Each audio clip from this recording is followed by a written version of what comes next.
Today, we are honored to host two visionary leaders in the marketing and branding arena, Ilana Plumer and Dr. Kate Hoyt, co-founders of Orayah Marketing and Brand. Orayah is a women-led boutique agency with a distributed team across North America, specializing in strategy, brand development, creative content, MarTech, social media, and product marketing. Their mission is to provide bespoke marketing and branding services tailored to the unique needs of companies across the US and Canada. In today's discussion, we'll explore the journey and founding of Orayah, delve into the personal milestones that shape their perspectives on sales and marketing alignment, and examine the challenges and solutions in the bridging the gap between these two critical business functions. We'll also discuss the role of technology, structured strategies, and data-driven decision-making in achieving alignment, and gain insights into the future of sales and marketing in an era of rapid technological advancements. So join us as we uncover the story behind Orayah and gain valuable insights into creating a unified strategy that harmonizes sales and marketing efforts for business success. Kate, Ilana, thank you so much for being here. Thank you for having us. Yeah, happy to be here. I love that you gave Kate the doctor title. Yes. What, is that okay? She's not a doctor. Doctor. Oh no? No. Sorry. No, I don't know where I picked that up. Sorry, my bad. no. I'm sure she loves it. You know, you know so much that you have an honorable mention as a doctor somewhere around the internet, and you know it's never bad marketing, right? That's true. Yeah, I love it. Very good, very good. So thank you for being here. Let's start with the basics. Can you both share the story of how you met and what led you to co-found Orayah together? Yeah, absolutely. I love that story. So I was working at an ed tech company previous to founding Orayah. I was overseeing marketing over there, and this particular company had both a B2B and B2C audience. And I was at the time looking to find two marketing directors that could kind of lead the strategy side, one of which was going to own the B2C side. And Kate was referred to me for that position. And I think I knew within 5 minutes of the interview with her that she was going to be the right fit for the team that we had for that specific role. So I hired her. And she was a perfect fit for the role. But also, as we began to work together, I realized that she and I had differing skill sets and experiences, but they were pretty complementary, which was great at the time because she came on board and really, I think, helped fill the gaps that we had from a experience and skill set perspective on the marketing team there. So that is how we met and kind of learned to work together. Yeah, and so then a little while into my time at the company, Ilana and I both exited the company sort of around the same time, and we were both kind of in a place where we were like considering what we were going to do next and questioning what our next move would be. Did we want to stay in ed tech? Did we want to stay in the corporate world at all? Did we want to kind of do our own thing? And so I think independently, we both came to the conclusion that we wanted out a little bit. We wanted to be able to do our own thing and sort of carve our own niche. So I think in the earlier discussions, we both shared that with each other, and then pretty soon came around to kind of going, wait, why aren't we doing something together? Why don't we make something together? So it seemed to make sense. And that summer we kind of like concepted Orayah and came to determine, you know, who our audience should be and how our skill sets complemented each other and how to articulate that and, you know, what our core values were as a business and what our goals for growth were and all of those things. And so became Orayah. Very nice. I have a few follow-up questions on that. So, Ilana, you hired Kate at that time, and then she was working for, was Kate reporting to Ilana? Yeah, Kate was reporting to me at the time. We had a small marketing team, had probably like 7 or 8 people. And like I said, she was overseeing the B2C side of marketing things, but yeah, reporting to me. Got it. And how was this is kind of personal maybe, but it's a nice transition. It's a nice story, right? It's a nice story of you were working together. You worked so well together that you decided to open something new, and you became partners in a new endeavor, right? Yeah. Was it easy to transition from one to the other? Was there a time of adjusting, like, okay, now we are like, Yeah, I'll let you answer after me, Kate, but from my perspective, it was weirdly easy and Yeah. seamless, like almost like we were waiting for the other shoe to drop and then it never did. And I'll say that again from a personal perspective, shortly after we launched Orayah, we both had things that happened in our lives that were tough and we had to work through. And so it was an interesting time because when you have that in your life and you're building a business, that can go wrong. But I think we really realized through that we were really great partners together, that we were there for each other, um, both personally and professionally. And then, from going to her reporting to me and being partners for me was just really seamless. I hope that when I was a leader at that organization that I led, um, in a manner that was, we're all on the same team, we all have a shared goals. And so that just hopefully lent itself well into becoming actual partners. But I'll see what Kate thinks about that. Yeah, I absolutely agree. I think our relationship at our prior company together it just always felt really collaborative and really natural. Ilana was a great leader there, and I think we had a great dynamic together. So yeah, I agree. The transition was not even really something that I remember thinking about. It was just kind of like very natural and things sort of fell into place. I think we worked closely together at the company where we were, but it wasn't like we were in the weeds together day to day every day. And right? so I think that was probably like if any transition piece, that was probably the piece where it was like just kind of shifting that, because now we were like all each other had in the workplace, and Yeah. we're on Slack together, and instead of like Slack blowing up with 5,000 messages, it's just the two of us for the most part. And but that too is just very natural. So Very good, very good. Mhm. So what were the key milestones in your individual careers that shaped your perspectives on the big theme that we are going to talk about today, that sales and marketing alignment? Mhm.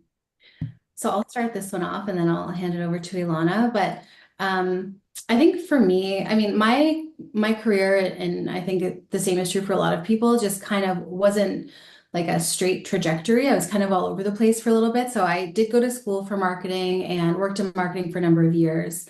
And then went back to university, just sort of felt a pull to study in like the social work and psychology space. So I did a second degree in that space and then worked in that space for a little bit of time, doing things that were really, really meaningful to me and gave me a lot of perspective, like I think as a person, as a human in the world, which was really nice. So I ultimately went back into marketing, but I was able to bring that lens with me and apply it to not just the work that I do, but I guess like my leadership style and my working style and the way that I collaborate with people and listen to people. And so I think if there's a sales marketing connection there, it's really in the idea of you know pulling from these two very different places that may not seem like they're related or talk to each other very much, but like ultimately they do.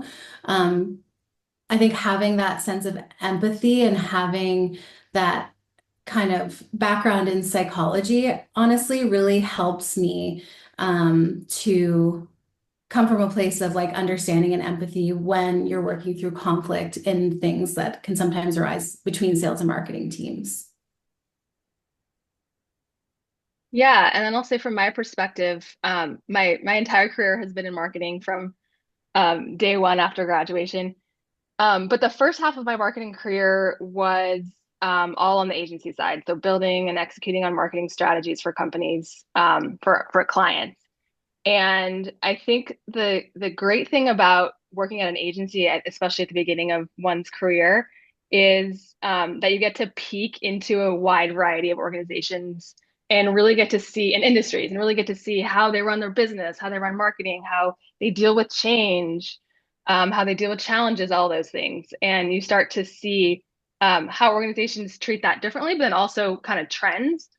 And I was seeing, pretty early on that there was a huge trend in this gap that I saw or misalignment between the marketing and sales teams. Almost every client that we worked with, they had some sort of that, and they were trying to work through it. And as I think we all know, sales and marketing teams, it's crucial for the business that they're aligned and that they're marching toward a common goal.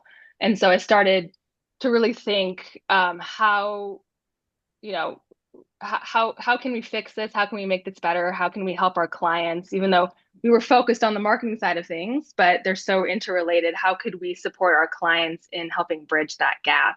And that's kind of where that thought started to come from. Perfect. And so, diving deep, what do you see as the biggest challenges in aligning sales and marketing teams? And how has this impacted businesses you work with? Yeah, I think that it's the biggest challenge. It's that classic story that those of us who've worked at organizations or worked with organizations see of the sales and marketing misalignment. You have marketing thinking that that marketing teams or sorry sales teams thinking that marketing should be more aggressive and solely focused on leads and driving leads and revenue, and maybe not thinking that the leads coming in are good enough, and then potentially the marketing side of the team thinking that sales has good quality leads but they're just not closing them well enough, or things like that. But I think like most stories, the truth falls somewhere in the middle of that. Um, and coming from the marketing side, I had to really kind of see, okay, what is marketing's role in this misalignment, and how can we help fix that? But it really opens up that question of what can be done to fill that gap. And as we're going to talk about, there are many things that can help that, but technology has a huge piece in that. And I think another thing that kind of causes the two teams to be misaligned is they think they have different goals, because they're coming from a different perspective. Oftentimes, the average salesperson is looking and approaching things differently than the average marketing person. And they think that they have different goals, but ultimately, sales and marketing teams have the same goal. Ultimately, they want the business to succeed. They want the business to drive more business, more revenue. So it's just finding a way to kind of work together to help, work through that. So question there, marketing, like you mentioned something very important, right? And I'm typically, I don't come neither from marketing or sales, but I have a weird role today where I kind of oversee both, right? Small company, and I became kind of the leader of sales, right? And to me, in my ignorant opinion, marketing is all about brand awareness. Right, it's all about brand awareness and making it easy so that when I go sell something, if I'm super lucky, people already know about me and what I stand for and the values of our company, and it makes it super easier, right? It's a different type of conversation. But when I think about lead generation, unless I'm thinking about an inbound process where marketing has some sort of inbound process where they are bringing leads to me, I also think that sales should generate their own leads, right? So how does that work? Where will you put that if we were to organize this in our heads for the benefit of the audience? Who is responsible for lead generation? That's a good question. Well, interesting that you think that's a sales related role. Most organizations that I've been at feel that the generation of the leads is a marketing function. And I'll probably talk about it more later when we talk about how we can bridge this gap. But I think the one of the bigger things that I've learned is when you're having those conversations, and when you're having the conversation at the table with the sales team or the executive, whatever it is, about who owns leads, whose responsibility is it, Um, I think to go at it from a perspective of we're a team, it's not you versus us versus them. Yep. A lot of it is collaborative. And yes, you could say a big goal of marketing is to drive awareness, is demand generation, is getting, the brand seen. But at most organizations that I've worked at, if there's a lot of collaboration with both marketing and sales teams to actually drive the leads and work them down the funnel. So not even Right. just drive the leads, but help support in educating those leads of why, the business, the product, the tool, whatever we're providing is going to help ease their challenges, ease their pain points, and kind of bring success to whatever they're looking at. And ultimately, I think marketing has a role in every stage of the funnel, including once a customer becomes a customer and you want to kind of retain them and turn them into loyal advocates. So the Yeah. line is way more blurry than we will try to make it just by preconceptions, right? And what I hear is marketing is involved in every step of the funnel, and even on account management and key accounts, and how are you treating your customers, and what are you doing, and how are you communicating with them, and you are looking at the entire funnel from that first inception to the moment it closes, to the moment you are leading the relationship and continuously building that relationship with the customer. Yeah, all of that, the whole funnel. And I'd even argue that marketing has a role in internal marketing. So Right. getting Right. internal employees excited about the brand, being advocates, whether that's, getting them to talk about the brand and the products and things that are going on at the organization on social media, or whatever. I think there's a role that marketing has in internal marketing as well. Will you go as far as saying that in that internal marketing, there's a lot about being also kind of a guardian of the internal culture that then transpires to external values that clients love?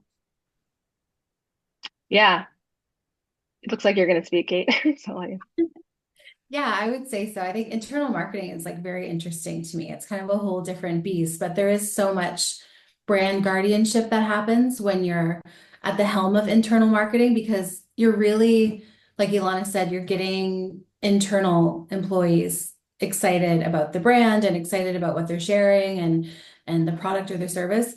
But you're also sort of delivering the message to them in a way that is like, if you want to share this and when you're talking about this, here's some terminology you can use and here are some guidelines, whether it's like using the visual brand in sharing with their networks on social, or it's how they're speaking about the brand to a friend in conversation, and just sort of like providing them the guidance to talk about it authentically and be genuine, but in a way that you can kind of like steer a little bit. What is the typical pushback that you will get from a sales team? Is it, yeah, you do your your stuff, but I am the one closing the deal, so my messaging is my messaging, don't get involved into how I close? What is the typical pushback? Like, this is not your place, right? Because I love it. Let me say this. I love the way you talk about marketing, and I'm into it. I'm fully into it, right? But I can put myself in the shoes of a salesperson saying, that's all perfect and beautiful, but when I'm talking to the customer, I'm the one who knows how to close. Let me do my stuff or whatever. Is that a typical thing you will hear from a salesperson, or where does it start to get like, it's not working well here? Yeah, I think it can be. I think that there's sometimes a lack of understanding between sales and marketing in terms of like, what does sales actually do and what does marketing actually do? Because a lot of the times it's like they think marketers are just graphic designers, or we're just like making pretty pictures or something. Right. And similarly with marketers, we can think you're just out there like pushing product with the sales team. But Right. I think in terms of what you're asking specifically, in my experience, and Ilana, you can jump in if this is not your experience, but in my experience, it's more so been the case that the sales team is asking marketing for like, what is the language that I should be using? Like, how are we positioning this? Because it's not like marketing is coming in and saying, like, here's how you should sell and here's the psychology behind selling. Like, we leave that to them. But a lot of times they are sort of looking for guidance around, whether it's a campaign that's being run or it's a product launch or whatever have you. Like, they're often looking for guidance from marketing in terms of, like, how are we positioning this? What's the language we're using? So I think that's a really good opportunity for sales and marketing to kind of come together. And honestly, that's where I've seen a lot of really productive collaboration happen. Yeah, I'll add to that. I agree with that, but it also goes both ways. So oftentimes marketing is looking to sales because they're boots on the ground dealing with the prospective clients and customers a lot more oftentimes than marketing is. We are oftentimes looking at it from an aggregate perspective, and they have that one-on-one personal relationship with the prospective clients and then ultimately customers. So it goes both ways, where we're sometimes looking to the sales team to ask, what have you heard lately? What rebuttals have come your way? How do you answer that? What is resonating with these prospective clients? What's helping you close from a messaging perspective? And then, of course, we will go make sure that that's embedded into the marketing strategy. So I think it goes both ways. Will you go as far as saying that it will be good for both marketing and sales to do a lot of cross training and even cross function, and even like, hey, do a month in the shoes of a salesperson. Just take these leads and work these leads. Do it, right?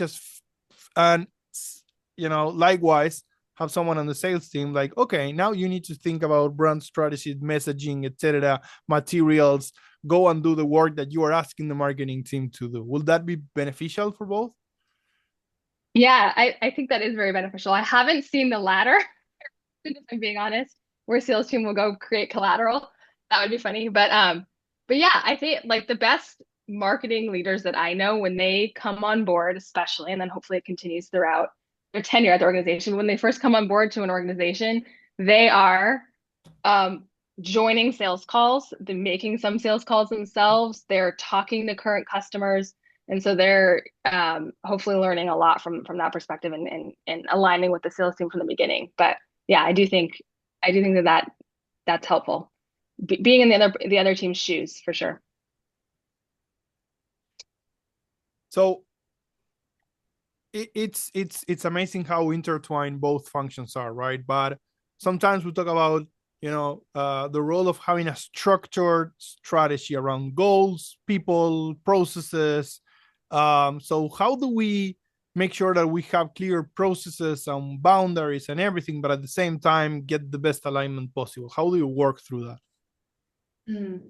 So I think the role of having that structured process is sort of everything. When you think about, there's a sales team and there's a marketing team, and oftentimes there's a little bit of tension, but when both, or not tension maybe, but just some misalignment, some misunderstanding, I guess, when you can get both teams kind of like rowing in the same direction and really aligned on goals and clear on what success looks like and how we want to measure success, what is the definition of a lead, and how do we make sure we're sending qualified leads to the sales team. It really sort of, it just gets everyone rowing in the same direction. And I think it's really about fostering that collaboration and trust as well. So looking at, clear role definitions, open communication, and just really making sure everyone has ownership in the success of what's happening, so that it's not like sales versus marketing, but it's both teams that are working together toward a shared goal, that both have a mutual respect and at a high level an understanding of what the other is trying to do. Very good. And let's talk a little bit about technology, right? Because what are your thoughts there? Can technology help bridge the gap between the teams? Especially today, is the flow of information or everything else that's going on. How does technology play into all of this? Yeah, and the answer is yes. But technology can't help bridge the gap between two teams unless or until there's that clarity, that unified view of what success looks like, that trust and collaboration that Kate was talking about. Right. kind of that foundation that's set. Once you have, so that's first. But I think once you have that as an organization, technology can play a crucial role in aligning sales and marketing and helping them row in that same direction, like Kate was talking about, because you are viewing whether it's data or content or reporting or whatever it is, you're looking at the same data and hopefully interpreting it in the same way and collaboratively making decisions off of that data that is accurate and integrated with one another that helps kind of bridge that gap. And when that foundational technology is not in place that allows both the sales and marketing team to, again, be like viewing that 360-degree view of the customer together, things can fall apart pretty quickly. I have an example. So an organization that I worked at previously came on board to oversee marketing, the marketing initiative, had a small team, a much larger sales team, a small marketing team. And they had a homegrown CRM system, so something they kind of built from scratch. And I'll just say right now that unless you're an organization that has a similar budget as Salesforce and the likes, other CRMs, it's probably not a good idea because it was pretty tough without having the proper technology in place. So homegrown CRM, a marketing platform that didn't integrate with that homegrown CRM. They weren't speaking to each other. And so I came on board and the sales and marketing team there was a huge gap, pretty misaligned. They weren't even, working out of the same system. They weren't looking at the same data. They didn't have the same understanding of what was going on, what was working well, what wasn't working well, et cetera. And so after I came on board, we implemented a best in class, so a CRM system that we've all heard of, got that integrated with the marketing platform. And through that process, of course, there were many conversations and meetings about sales and marketing processes and how we were going to leverage the technology and what our KPIs and objectives were. And ultimately, that process led to, huge progress and outcomes. So first, it helped us align on what is our goal, what are we growing towards. And then ultimately, again, because we were looking at the data, interpreting it together, it affected outcomes in a really positive way. We were starting to hit goals. So from a revenue perspective, things were looking good. And then also from morale. So the morale for those team members on the sales and marketing team was hugely improved because there wasn't this like infighting between the two teams anymore, or at least not as much of it. Right. So what I hear is data is foundational. If you are not looking at the right data and at the same data, then everything, all of the misalignment can even breathe from there. We are talking, discussing, and we don't even know what we are discussing about. Is that accurate?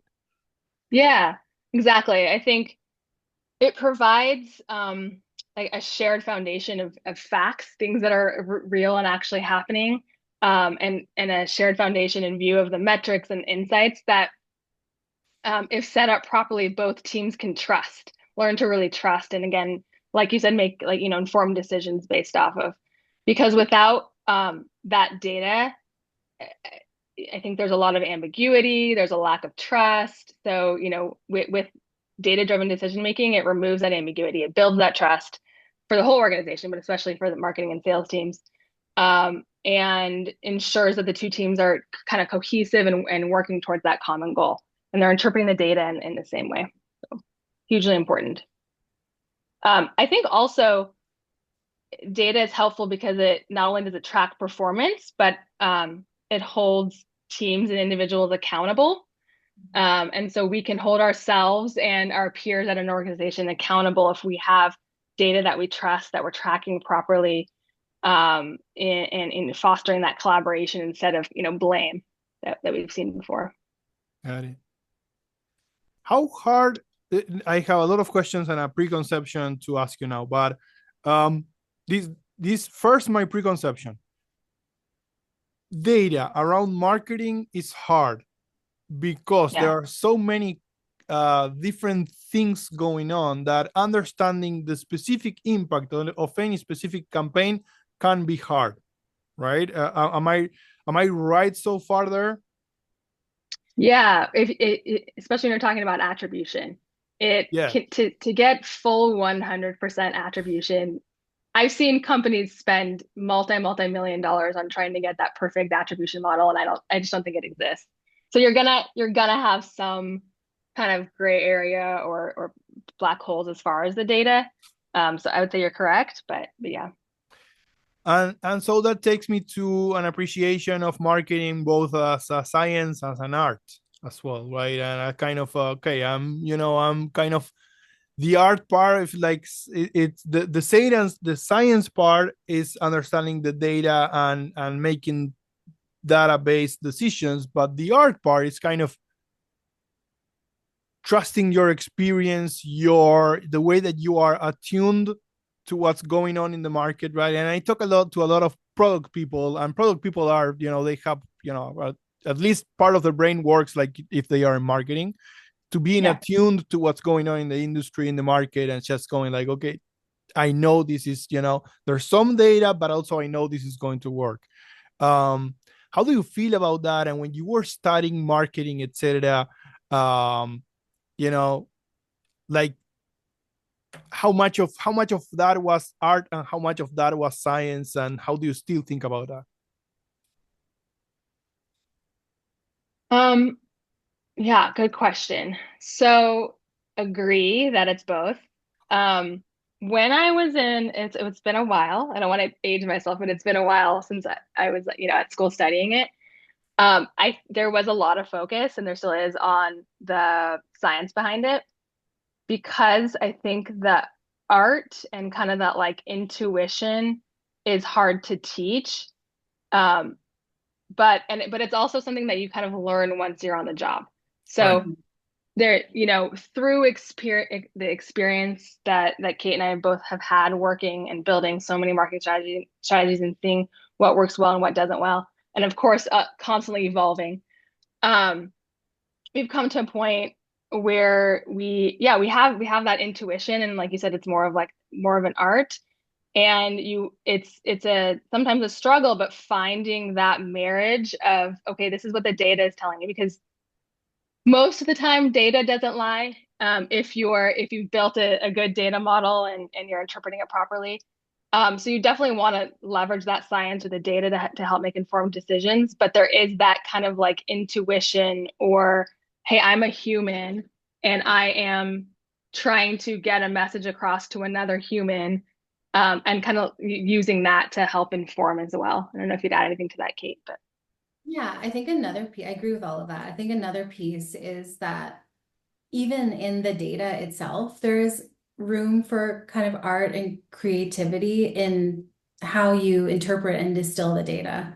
So we get the data and we see it, and it's a whole lot of numbers, but I think like interpreting that and being able to really think creatively about what does that mean? Like when we're looking at that, it's really kind of like telling a story. And so I think adding the human element in knowing that, yes, it's data, but the data is really just a way that communication from other humans is like being synthesized to us. So what does it actually mean? And like, what's the story that it's telling? Going through that process mentally can be really, and I think that often, sometimes there are cases where the data is like very clear and it's pretty cut and dry what it's telling us, but sometimes there's a little bit more ambiguity around it. And so there's kind of a process where it's like untangling, looks like this, but could it also mean it's because of this thing, or, so going through that process can be pretty creative, and a little bit intuitive as well. Perfect. I want to shift gears a little bit here and talk about your lessons from your early days when you were founding Orayah. And how have those lessons influenced the way you approach the intersection of sales and marketing today? It's a good question. So I think one of the biggest lessons from our early days was the importance of clarity. So having a really solid shared understanding of our goals, who's the audience that we're targeting, what's the story we're telling. If we didn't have clarity around that, it really showed. So I think like it can be tempting sometimes to overcomplicate processes. And, as we're talking about the relationship between sales and marketing, that kind of ties into that as well. When realistically, it's like, when we think about our early days, we're thinking about like, who are we serving? How are we trying to reach them? How are we creating value for them? So it's like really kind of stripping back all of the noise and getting back to basics a little bit and just getting really clear on what is it that we're trying to do here? And what's your role and what's my role? And, how are we working together in a way that our skills are complementing each other, but also like talking back and forth to each other in a way that makes sense for the goals that we're trying to achieve. So I think in navigating that together in our earliest days, that's a good lesson that can be pulled into the sales and marketing relationship too, because it really is just about getting clear, aligning on the goal, and determining how it is that we can best get there together. Very good. There's of course an elephant in the room: AI, automation, technology, right? Let's talk a little bit about that. How do you see the roles of sales and marketing evolving over the next few years, especially with the advancements of AI and automation? Yeah, I think like most, if not every role out there might be impacted by AI and automation, certainly sales and marketing roles. Of course, with AI and automation, we have the ability to be more efficient, automate mundane everyday tasks, which I think ultimately can help. If we look at it less as it's going to take our jobs and more as, okay, if that is being taken care of and we're more efficient there, we can focus more on strategy and being creative, etc.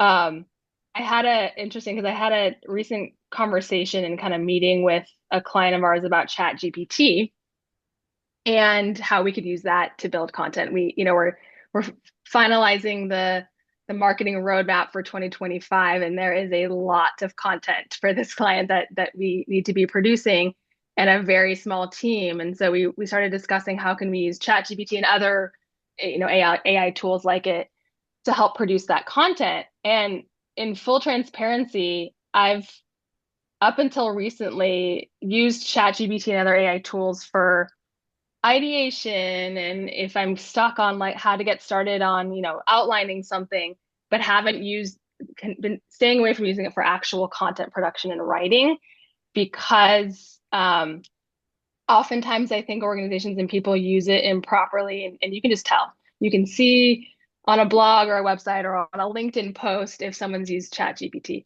However, I think it's come a long way, and we've started to play around with creating custom GPTs. So again, specifically in ChatGPT, custom GPTs where we are feeding, again, going back to data and stuff, we're feeding it a bunch of data and knowledge and information so that maybe it's our marketing and brand guidelines and style guide. It's our product sheets. It's, old emails that we've written that have performed the best. It's other content that blogs, white papers that have performed well.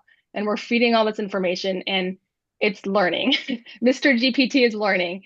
And we've come to a point now where we're seeing that if you, I don't know, it probably takes like 2 to 3 weeks of feeding the information, giving it feedback, having it build content, saying, yeah, that was kind of off, didn't fit our tone, or that's flat out wrong, whatever it may be. You should talk about our product in this way. We're getting to a point where honestly, ChatGPT can produce content that's arguably as good as a really skilled marketer. And so I think that obviously is going to impact the roles of marketing and sales too, but it's also really helpful. So we have this engine now that can help produce content, whether it's sales, whether it's marketing, whether it's product, whoever it is, that can be, this tool can help produce, content or an email or whatever it is that is aligned in messaging and is talking about our products in the right way. And so instead of being scared about AI and it taking our jobs, maybe it's time to embrace it and kind of build these engines like we're doing with these custom GPTs to help foster it. And I was at I was at a conference a few weeks ago, and the keynote speaker, it was like probably 1,000 people in the audience, many of which either owned or worked at a marketing agency. And he asked, how many of you have some sort of AI service on your website? And 2 people raised their hands, not a lot of people. And he was like, what are you guys doing? And so it kind of prompted Kate and I to start thinking, especially as we move into the new year, how can we, like, we're a marketing agency, can we offer AI services, and what does that look like? And so we're starting to form that. So instead of gatekeeping it and using it to build our own marketing, actually offering, whether it's consulting or building out, AI models or whatever it may be, but kind of offering that to clients as well. Exciting times. I'm super surprised that only 2 people raised their hands. Yeah, I was surprised too. And Kate and I had thought about it, but we weren't quite there yet. But I think it's about what does that look like? It hasn't been done yet. So what, other than just consulting and offering advice to organizations, what are actual products and services that we can build as a marketing agency to give to clients? So I think that's kind of what people are thinking about right now. Otherwise, we'd have just this ambiguous, arbitrary AI services on our website, and not really fleshed out. So yeah, I think that's where a lot of agencies are at right now, is what does that look like? How can we build a product or product suite around that's going to really help and support our clients? So yeah. Exciting. Very exciting. Yeah. One last question to you, to advice for teams, right? For companies struggling with sales and marketing alignment, what will you say are the most critical first steps to take in creating a unified strategy? I would say, like, I know we've talked a lot about getting really clear, but I think that really is the first step, is getting really clear on roles and responsibilities, getting really, really clear on what is the goal, what is it that we're trying to do together, so that you can start working toward those.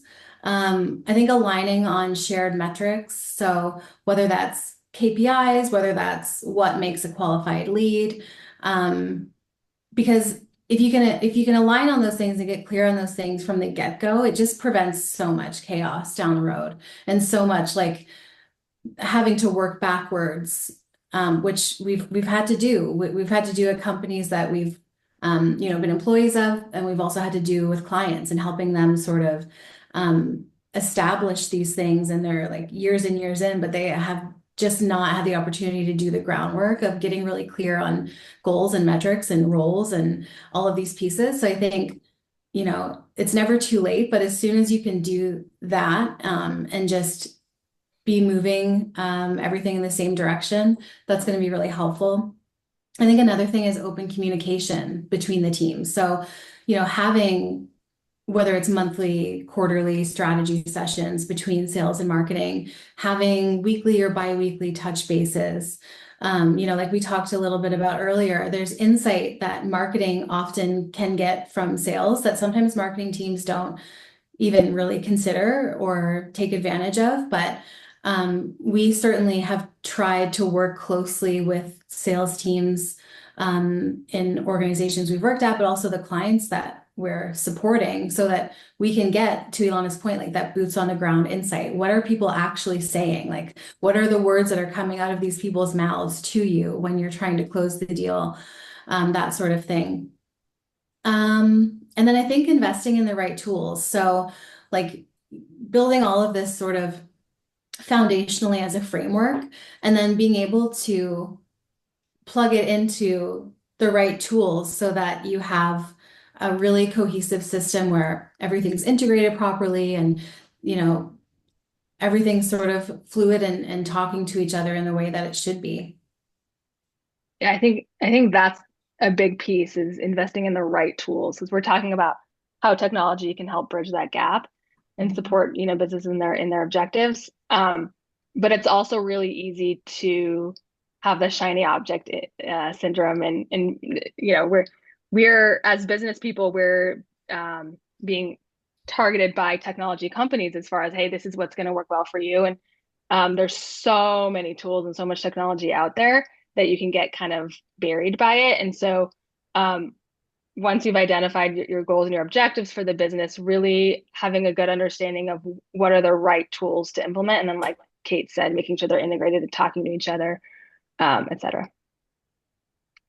Perfect. Kate, Dr. Kate, and Ilana, thank you so much. This has been an amazing conversation. I've learned a lot. And this is very important to me because, like I said, I wear both hats at my company, and I'm constantly learning, and I learned a lot from you two today, and I know I will continue learning from you in the future. So thank you for taking the time, and I hope we can get to do this again in the future. Yes, Awesome. Thank you so much. Thanks, Mateo.